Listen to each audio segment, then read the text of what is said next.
Good morning to all મિત્રો, આજના લેક્ચરમાં આપણે ઓટોમોબાઈલ એન્જિન સબ્જેક્ટમાં chapter number 1 engine operation, engine construction and operation અંતર્ગત ચર્ચા કરવા જઈ રહીએ છીએ classification of the IC engine વિશે.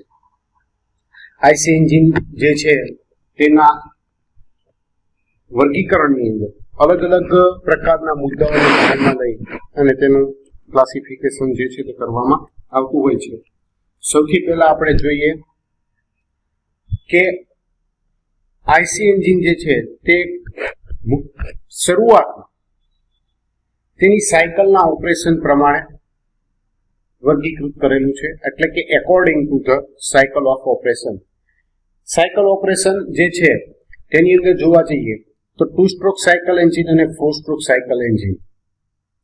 2 સ્ટ્રોક સાયકલ એન્જિન જે છે તેની અંદર આપણે ચારેય જે સ્ટ્રોક છે તે પિસ્ટનની ફોરવર્ડ ટ્રાવેલર્સ અને બેકવર્ડ ટ્રાવેલર્સ અથવા તો અપવર્ડ સ્ટ્રોક અને ડાઉનવર્ડ સ્ટ્રોક, આ બંને જે મોશન જે છે તેની અંદર પૂરી થઈ જાય છે, એટલે કે સક્શન, કોમ્પ્રેશન, પાવર અને એક્ઝોસ્ટ.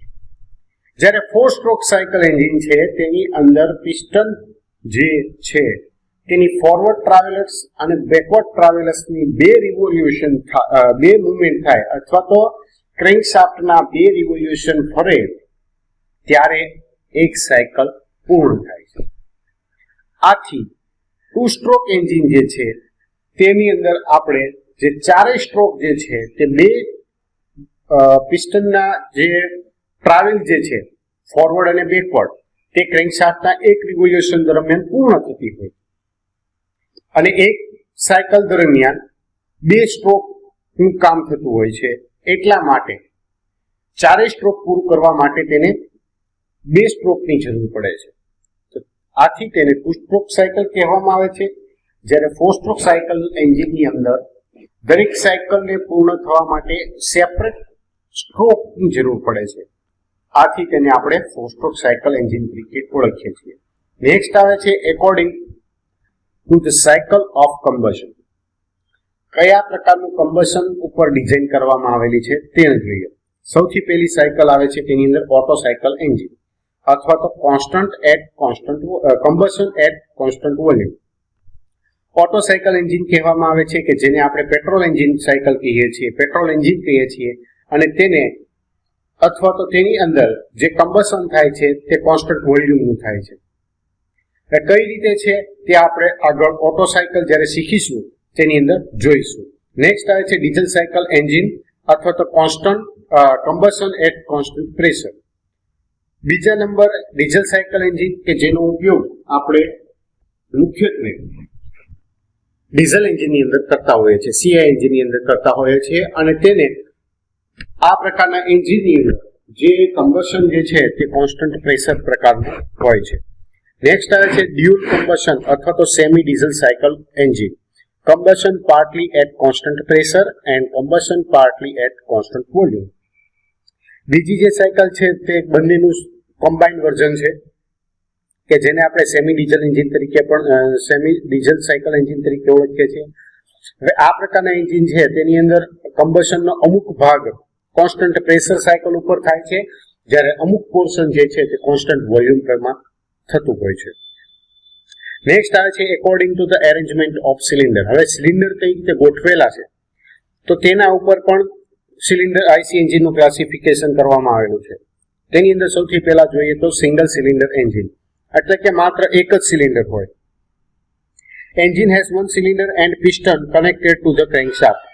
આ પ્રકારના આઈસી એન્જિનની અંદર એક સિલિન્ડર અને પિસ્ટન જે છે તેની એસેમ્બલી બનાવવામાં આવેલી હોય છે અને તેની ક્રેન્કશાફ્ટ સાથે માઉન્ટ કરવામાં આવેલી હોય છે. નેક્સ્ટ આવે છે ઇનલાઇન ઓલ સ્ટ્રેટ એન્જિન. બીજું જે છે તેની અંદર ઇનલાઇન અથવા તો સ્ટ્રેટ એટલે કે નંબર ઓફ સિલિન્ડર જે છે તે હરોળમાં એક સાથે જોડવામાં આવેલા હોય, એટલે કે cylinder are position in a straight line one behind the other along the length of crankshaft. ક્રેન્કશાફ્ટની જેટલી લંબાઈ છે તેને ધ્યાનમાં લઈ અને સિલિન્ડર વારાફરતી વારા એકબીજાની સાથે એટેચ કરવામાં આવેલા હોય અથવા તો એકની પાછળ બીજું, બીજા પાછળ ત્રીજું, એ રીતે જોડવામાં આવેલા હોય એક સીધી હરોળમાં. અને તેની લંબાઈ જે છે તે ક્રેન્કશાફ્ટની લંબાઈ જેટલી રાખવામાં આવેલી હોય. નેક્સ્ટ આવે છે V type of engine. An engine with 2 cylinder bed inclined at an angle to each other and with one crankshaft. હવે આ પ્રકારના એન્જિન જે છે વી એન્જિન, તો તેની અંદર સિલિન્ડર જે છે તે બે અલગ અલગ લાઇનમાં ગોઠવવામાં આવેલા હોય. એટલે કે એન્જિન જે છે તેને આપણે વી શેપની અંદર બે અલગ અલગ લાઇનની અંદર સિલિન્ડરની જે સંખ્યા જે છે તેને વિભાજિત કરવામાં આવેલી હોય. અને આવા કિસ્સામાં આ સિલિન્ડર જે છે તેની ગોઠવણી દરમિયાન એક ચોક્કસ એંગલ બનતો હોય છે કે જે સામાન્ય રીતે 45 ડિગ્રી સુધીનો બે સિલિન્ડર વચ્ચેનો રહેતો હોય. અને આ પ્રકારના એન્જિનની અંદર માત્ર અને માત્ર એક જ ક્રેન્કશાફ્ટ વાપરવામાં આવે છે. Most of bigger automobile use the 8 cylinder V engine. હાલના તબક્કે જે અમુક જે વ્હીકલ જે છે કે તેની અંદર 8 સિલિન્ડરનું એન્જિન હોય તો તેના એવી રચના કરવામાં આવી છે કે સ્પેસ ઘટી જાય તેના માટે એમાં વી શેપનું એન્જિન જે છે તે બનાવવામાં આવતું હોય અને એને V8 એન્જિન જે છે તે અત્યારના હાલના તબક્કે અમુક વ્હીકલની અંદર જોવા મળે છે. એટલે કે 4 સિલિન્ડર એક લાઇનમાં, બીજી લાઇનની અંદર 4 સિલિન્ડર અને આ બંને વચ્ચેનો એંગલ જે છે તે 45 ડિગ્રી આજુબાજુ રાખવામાં આવતો હોય છે. નેક્સ્ટ આગળ વધીએ.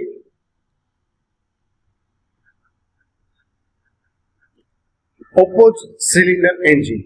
ઓપોઝ સિલિન્ડર એન્જિનની અંદર બંને સિલિન્ડર જે છે તે એકબીજાની વિરુદ્ધ દિશામાં હોય, એટલે કે એકબીજાની સાથે 180 ડિગ્રી ઉપર કામ કરે છે. Two bank of the opposites each other on a single crankshaft. હવે જે રીતે આપણે વી એન્જિનની અંદર જે એંગલ આપણે કીધો કે 45 ડિગ્રી જેટલો હોય એની બદલે સેમ ટુ સેમ અહીં બંને જે સિલિન્ડરની હરોળ છે, બંને જે રો છે બરોબર, એ એકબીજાની સાથે 180 એંગલ બનાવતો હોય. એટલે કે ક્રેન્કશાફ્ટ વચ્ચે ના ભાગે અને સિલિન્ડર જે છે તે બંને અલગ અલગ દિશામાં હોય. સામાન્ય રીતે આ પ્રકારનું એન્જિન જે છે તે ઘણી વખત એરોપ્લેનમાં એની અંદર જોવા મળતું હોય છે. અને જેટલી લંબાઈ ક્રેન્કશાફ્ટની હશે તે પ્રમાણે સિલિન્ડરની એરેન્જમેન્ટ કરવામાં આવતી હોય છે. These are common on small aircraft and some automobile with even number of cylinder from 2 to 8 or more. આ પ્રકારના એન્જિન ઓપોઝ સિલિન્ડર એન્જિન જે છે તે મુખ્યત્વે નાના એરક્રાફ્ટની અંદર અને અમુક પ્રકારના ઓટોમોબાઈલ એન્જિન કે જેની અંદર બેકી સંખ્યાની અંદર સિલિન્ડરની સંખ્યા રાખવામાં આવતી હોય તો તેની અંદર જે સંખ્યા જે છે તે 2 પણ હોય, 8 પણ હોય અને તેના કરતા વધારે પણ હોઈ શકે છે. નેક્સ્ટ આવે છે W type engine. Same as V engine except with 3 bank of cylinder on same crankshaft. W ટાઈપનું એન્જિન જે છે તો તેની અંદર જે ક્રેન્કશાફ્ટ એક જ હોય પરંતુ સિલિન્ડરની જે હરોળ જે છે તે 3 હોય. એક ઉપરની તરફ એટલે કે સ્ટ્રેટ પોઝિશન અને 2 angular position.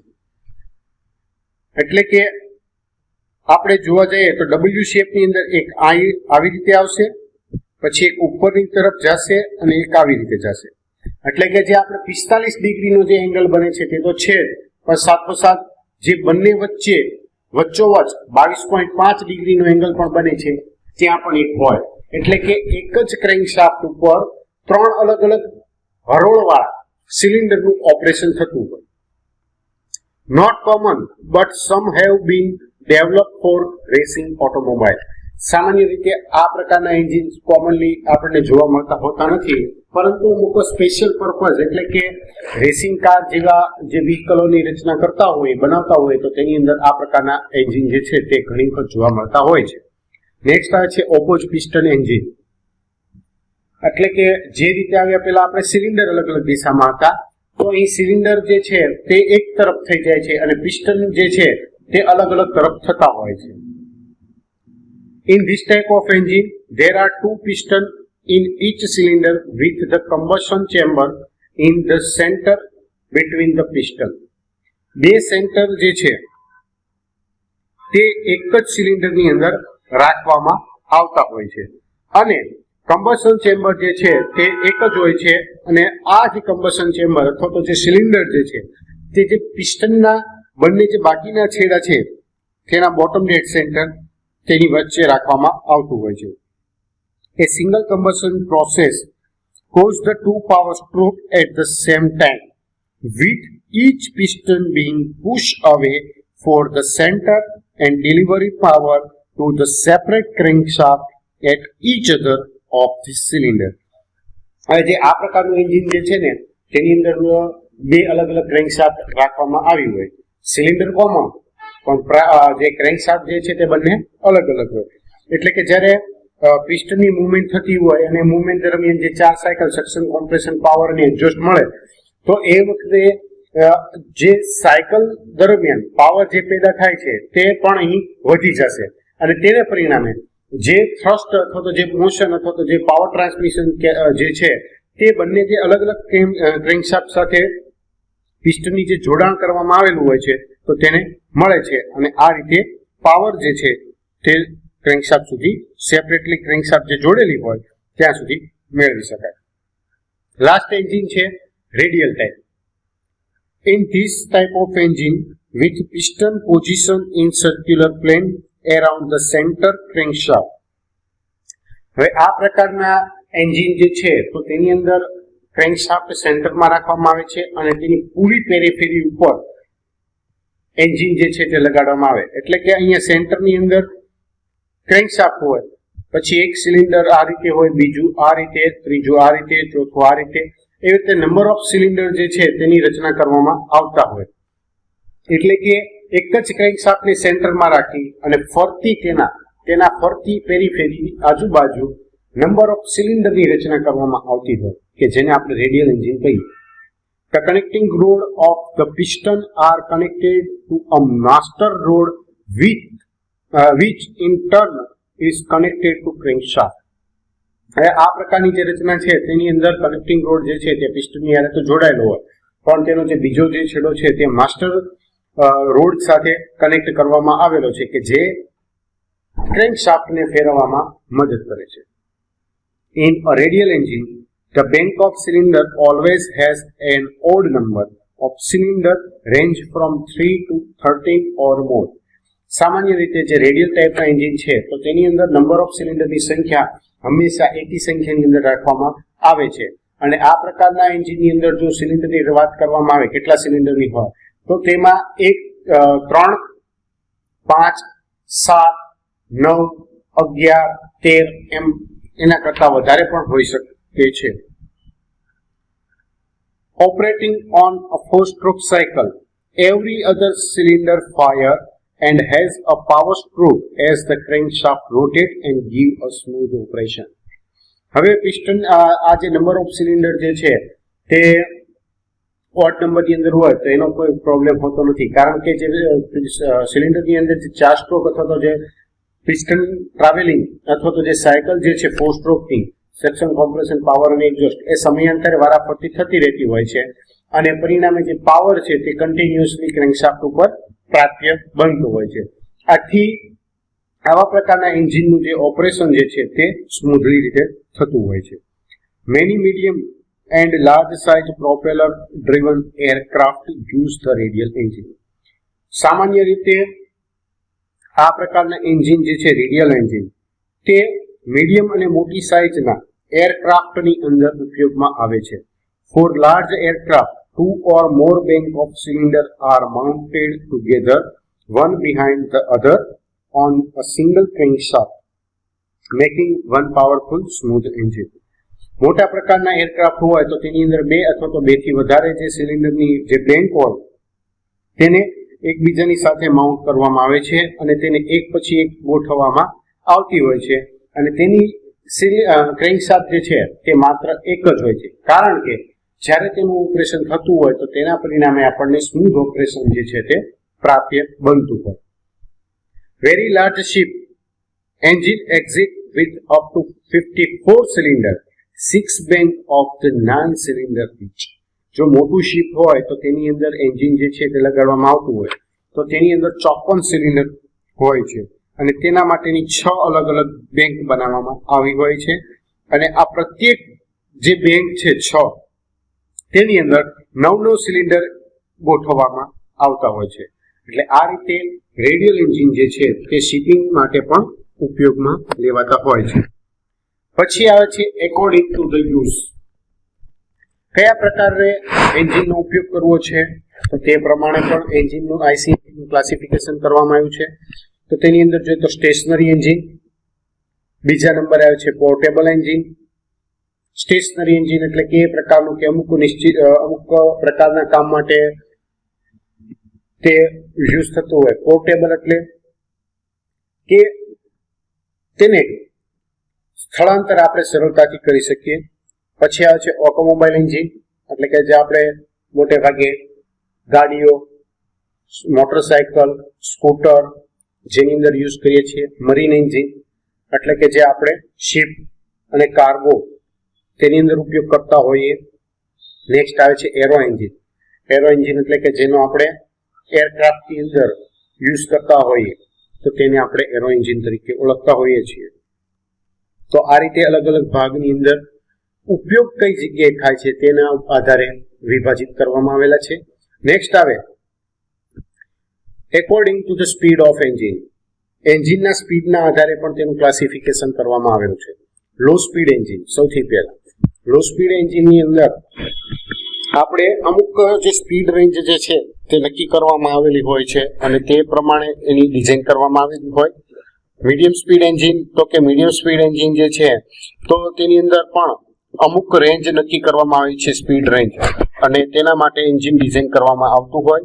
High speed engine race car ને એવા બધા જે સ્પેશિયલ અમુક ક્વોટા માટે બનાવવામાં આવતા એન્જિન જે છે તો તેની અંદર હાઈ સ્પીડની આપણે વ્હીકલને રન કરવા માટે જરૂર પડતી હોય તો તેની જે સ્પીડ રેન્જ છે તેને ધ્યાને લઈ અને આ પ્રકારના એન્જિન આપણે બનાવવામાં આવતા હોય તો તેને આ કેટેગરીની અંદર સમાવેશ થતો હોય છે. નેક્સ્ટ આવે છે according to the method of ignition. કયા પ્રકારની ઇગ્નિશન સિસ્ટમ એન્જિનની અંદર ઉપયોગમાં લેવાયેલ છે તો તેના આધારે તેનું વર્ગીકરણ છે. તેમાં જોઈએ તો સ્પાર્ક ઇગ્નિશન એન્જિન એટલે કે જેને આપણે બીજા શબ્દોમાં પેટ્રોલ એન્જિન તરીકે ઓળખીએ છીએ અથવા તો ગેસ એન્જિન તરીકે પણ ઓળખી શકાય. કારણ કે આ પ્રકારના એન્જિન જે છે તેની અંદર આપણે ફ્યુલનું કમ્બશન કરવા માટે સ્પાર્ક પ્લગની જરૂર પડતી હોય છે અથવા તો બહારથી સ્પાર્ક પ્રોવાઈડ કરવામાં આવતો હોય. બીજા નંબરમાં આવે છે કોમ્પ્રેશન ઇગ્નિશન એન્જિન કે જેને આપણે ડીઝલ એન્જિન તરીકે ઓળખીએ છીએ. એટલે કે આ પ્રકારના એન્જિનમાં કમ્બશન કરવા માટે ઇન્જેક્ટરની મદદથી ફ્યુલનો સ્પ્રે થતો હોય. નેક્સ્ટ આવે છે according to the method of cooling the cylinder એટલે કે સિલિન્ડર અથવા તો એન્જિનનું કયા પ્રકારે કુલિંગ કરવામાં આવે છે તો તેના આધારે એન્જિનનું ક્લાસિફિકેશન. હવે મુખ્યત્વે એન્જિનની અંદર કુલિંગની જરૂરિયાત એન્જિનના ઓપરેશનને યોગ્ય બનાવવા માટે, ઓવરહીટ થતું બચાવવા માટે થતો હોય તો તેના આધારે બે ભાગમાં વર્ગીકૃત કરવામાં આવેલા છે. પહેલા નંબરમાં જોઈએ તો કે એર કુલ્ડ એન્જિન. મુખ્યત્વે એર કુલ્ડ એન્જિન જે છે તે આપણે ટુ વ્હીલરની અંદર જોવા મળતું હોય છે કે જેમાં એન્જિનનું કુલિંગ હવા એટમોસ્ફેરિક એરની મદદથી થતું હોય. જ્યારે બીજા નંબરની આવે છે વોટર કુલ્ડ એન્જિન જે આપણે મુખ્યત્વે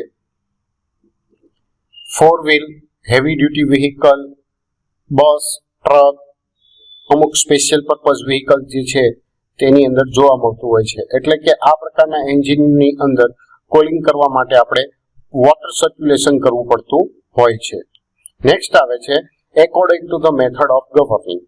હવે ગવર્નિંગ મેથડ જે છે તેની અંદર જોવા જઈએ તો ગવર્નિંગનો અર્થ એવો થાય કે ક્વોલિટીનું કંટ્રોલ કરવું, અમુક પ્રકારના કંટ્રોલિંગનું. તો સૌથી પહેલા આવે છે hit and miss govern engine. બીજા નંબરે આવે છે ક્વોલિટી ગવર્નિંગ એન્જિન.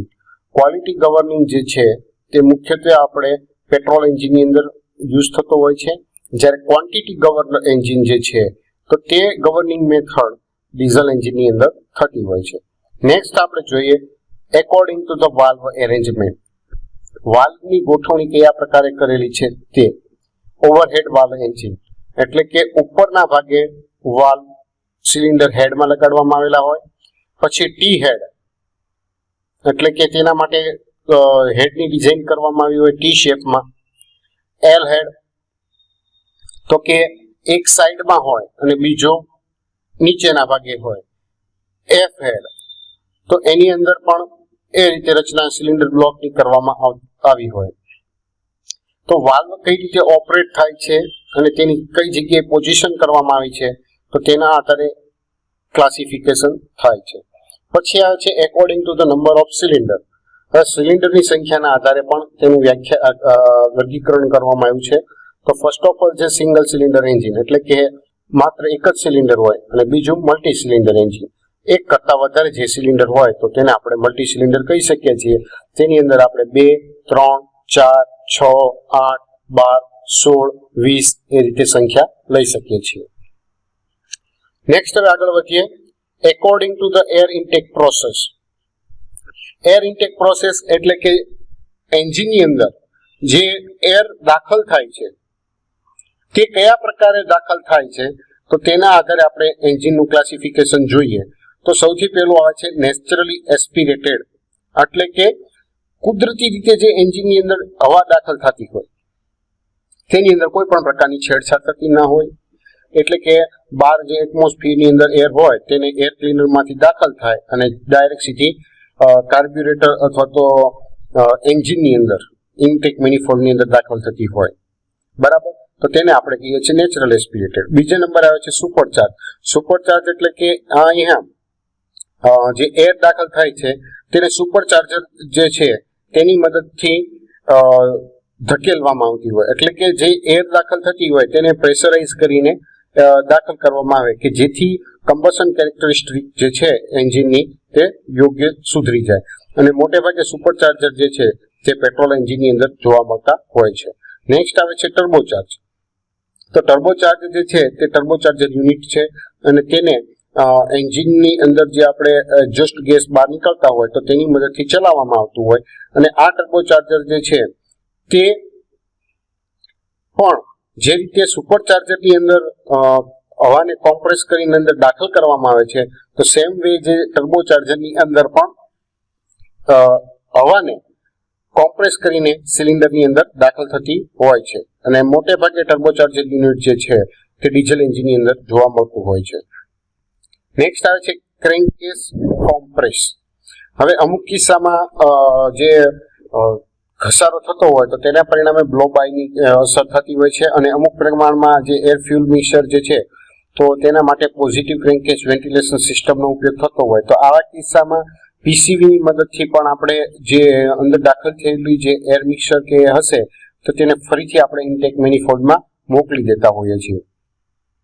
તો આની મદદથી પણ આપણે જે મોકલીએ છીએ તો તે ક્રેન્કેસ દ્વારા દાખલ કરવામાં આવતી હોય તો તેના માટે પીસીવી સિસ્ટમ પોઝિટિવ ક્રેન્કેસ વેન્ટિલેશન સિસ્ટમનો ઉપયોગ કરતા હોઈએ તો તેને આપણે અહીં ક્રેન્કેસ કોમ્પ્રેસ તરીકે ઓળખીએ છીએ. નેક્સ્ટ આવે છે according to the fuel employ. કયા પ્રકારના ફ્યુલનો ઉપયોગ કરવામાં આવેલો છે તો સૌથી પહેલા આવે છે ઓઇલ એન્જિન એટલે કે ઓઇલનો ઉપયોગ કરવામાં આવ્યો હોય કમ્બશન માટે. નેક્સ્ટ આવે છે પેટ્રોલ એન્જિન એટલે કે ફ્યુલ માટે પેટ્રોલ હોય. Gas engine, kerosene engine.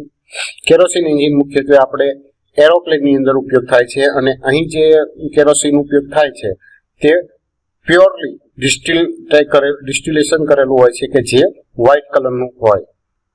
Next આવે છે એલપીજી એન્જિન એટલે કે જે આપણે ઘરે રાંધણ ગેસનો ઉપયોગ કરીએ છીએ તે. નેક્સ્ટ આવે છે alcohol, ethyl and methyl engine. હવે ઇથિલિન અને મિથિલિન આ બંને પ્રકારના જે આલ્કોહોલ છે કે જેને આપણે ઓલ્ટરનેટિવ ફ્યુલ તરીકે ઓળખીએ છીએ તો તેનો ઉપયોગ કરવામાં આવ્યો હોય. અને લાસ્ટ આવે છે ગેસોહોલ. ગેસોહોલ એટલે આલ્કોહોલ અને ગેસોલિન. ગેસોલિન એટલે પેટ્રોલ અને આલ્કોહોલ એટલે કે જે મિથેનોલ અને ઇથેનોલ છે આ બંને એટલે કે ફ્યુલનું બ્લેન્ડિંગ કરવામાં આવે, બે ફ્યુલ મિક્સ કરવામાં આવે. અને ગેસોહોલની અંદર 90% ગેસોલિન એટલે કે 90% પેટ્રોલ હોય અને 10% ઇથેનોલ કે મિથેનોલ એટલે કે આલ્કોહોલ હોય. તો તેને આપણે ગેસોહોલ તરીકે ઓળખીએ છીએ. નેક્સ્ટ હવે આગળ વધીએ. Method of fuel input for SI engine. SI એન્જિનની અંદર કયા પ્રકારે ફ્યુલ દાખલ થાય? તો સૌથી પહેલો છે કાર્બોરેટર, એટલે કે કાર્બ્યુરેટરની મદદથી એન્જિનની અંદર ફ્યુલ સપ્લાય સિસ્ટમ થતી હોય. મલ્ટી પોઈન્ટ ઇન્જેક્શન, એમપીએફઆઈ સિસ્ટમ જે છે તો તેની અંદર પોર્ટમાં ઇન્જેક્શન થતું હોય, એટલે કે one or more injector at each cylinder intake. Engine જે છે તેના દરેક સિલિન્ડરની અંદર એક ઇન્જેક્ટર દાખલ કરવામાં આવેલું હોય. પછી આવે છે throttle body fuel injection. Throttle body fuel injection ની અંદર જોવા જઈએ તો જે મેનિફોલ્ડ જે છે તેની અંદર ઇન્જેક્શન થતું હોય, એટલે કે injector upstream in intake manifold, એટલે કે ઇન્ટેક મેનિફોલ્ડમાં જ એક ઇન્જેક્ટર લગાડવામાં આવ્યો હોય, બહારથી એર આવે, ઇન્જેક્ટરમાંથી ફ્યુલનો સ્પ્રે થાય અને જે તે સિલિન્ડરની અંદર દાખલ થાય. હવે આગળ જોઈએ application of the IC engine, એટલે કે આઈસી એન્જિન કઈ જગ્યાએ ઉપયોગ થાય છે. તો સૌથી પહેલા road vehicle, for example scooter, motorcycle, bus etcetera. Road vehicle તરીકે આપણે ઉપયોગ કરી શકીએ છીએ અને તેમાં આપણે જોઈએ તો સ્કૂટર છે, મોટરસાયકલ, બાઇક, બસ, ટ્રક જેવા વ્હીકલ. નેક્સ્ટ આવે છે એરક્રાફ્ટ, એટલે કે એરોપ્લેન ને એ. નેક્સ્ટ લોકોમોટિવ, લોકોમોટિવ એટલે train. Construction in civil engineering equipment such as bulldozer, scraper, power shovel, એટલે કે અમુક પ્રકારના જે સ્પેશિયલ પર્પઝ વ્હીકલ જે છે તેનો ઉપયોગ કરવામાં આવતો હોય, એટલે કે આપણે કૃષિ એટલે કે એગ્રીકલ્ચરની અંદર જે કોઈ પણ ઓટો વ્હીકલ જે વ્હીકલ વાપરવામાં આવે છે તો તેની અંદર પણ આઈસી એન્જિન ઉપયોગ થતો હોય. આ ઉપરાંત સિવિલ કન્સ્ટ્રક્શન ઉપર પણ બુલડોઝર, સ્ક્રેપર છે, પાવર સોવેલ છે, બકેટ, એક્સકેવેટર, ખાણ અને ખનિજ વિભાગની અંદર પણ જે ખોદવા માટે ઉપયોગમાં લેવામાં આવતા સાધનો જે છે તો તેની અંદર પણ આઈસી એન્જિન વપરાય છે. આ ઉપરાંત પમ્પિંગ સેટ, અલગ અલગ પ્રકારના પંપ જે છે તેને અલગ અલગ રેન્જ માટે બનાવતા હોઈએ ત્યાં પણ થાય છે. સિનેમાની અંદર થાય છે, હોસ્પિટલની અંદર થાય છે. હોસ્પિટલ અને સિનેમાની અંદર આપણે એ પણ કહી શકીએ કે જનરેટર યુનિટ જે છે તે આઈસી એન્જિન જ છે. એન્ડ સેવરલ ઇન્ડસ્ટ્રીયલ એપ્લિકેશન, અલગ અલગ પ્રકારની ઇન્ડસ્ટ્રીયલ જે છે તો તેની અંદર પણ આપણે આઈસી એન્જિન છે તે તેનો જરૂરિયાત પ્રમાણે ઉપયોગ કરતા હોઈએ છીએ. તો આજના લેક્ચરને આપણે અહીં સુધી રાખીશું.